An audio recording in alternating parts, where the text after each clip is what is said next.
ప్రక్షాళన కోసం చేసి పాదయాత్రలో భాగంగా ఇక్కడ సంఘం శివయ దర్శనం చేసుకుని రూపాయలు మరి గుడి కోసం ఇస్తామని చెప్పారు. ఓకే, గుడి కార్యక్రమం ఏదైతుందో మరి ఆశా గుట్టిగా మామూలుగా చేయవచ్చు, ఆశామాషిగా చేయవచ్చు అంటే 2 కోట్లతోటి వాటికి అయిపోతుంది. దీన్ని పెద్ద ఎత్తున కార్యక్రమం సిఎస్ఆర్ కానీ ఇతరత్ర కానీ మనం గుడి అంటే ఇన్ ది సెన్స్ ఇక్కడికి బాట, ఇక్కడ పార్కింగ్, వచ్చే భక్తులకు వసతి ఇక్కడ చుట్టూ వస్తుంది అన్నాడు. ఇక్కడ గుడి పైన రాదు. ఆ విధంగా మనం అందరం కూర్చొని ఇక్కడ పార్టీలకు అతీతంగా, ఎందుకంటే చిన్న కన్ఫ్యూజన్ కూడా ఉండదు. నా విన్నపం మీ అందరికీ టోటల్ ఇది ఒక్క సంఘం గ్రామానికే చెందింది కాదు, ఇది మన నియోజకవర్గానికి ముఖ్యమంత్రి మూసీ ప్రక్షాళన వచ్చిన భాగంగా అంటే మన ప్రాంతం అందరికీ మూసీ ప్రక్షాళన కోసం వచ్చింది. అంటే శివుడు అంటే గరళ కంటూ ఈ మూసీలో ఉన్న విషయం ఉంది. ఇది అంతా విషయం అంతా పోవాలి, పొల్యూషన్ పోవాలి, ఇక్కడ మంచి గుడి అందరం కూర్చొని మాట్లాడి పార్టీలకు అతీతంగా బీజేపీ, టీఆర్ఎస్, కాంగ్రెస్, సిపిఎం అందరం కూర్చొని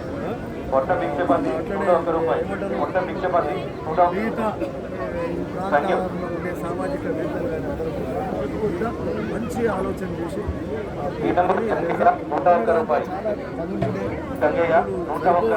దీని మీద పూర్తి శ్రద్ధ పెడదాం. అందరం కూర్చొని పనిచేయాల్సిన అవసరం ఉంది.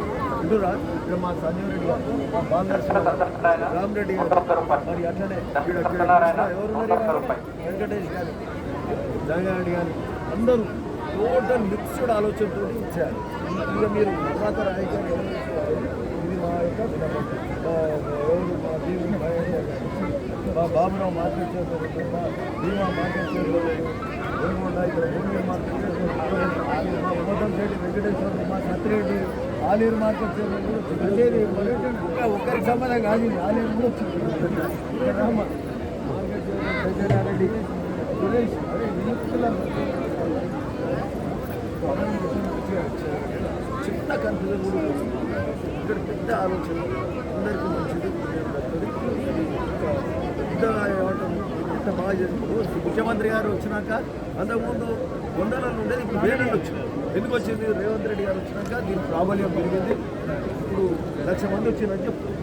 ఇది మనం ఇంకా బాగా గొప్పగా చేసి సీఎం గారు వచ్చి మళ్ళీ చేయడం అలాంటి కార్యక్రమం చేస్తే చాలా గొప్ప కార్యక్రమం ఉంటుంది. దీని మీద పూర్తిగా అందరూ కలిసి పని. ఓకేనా? రైట్.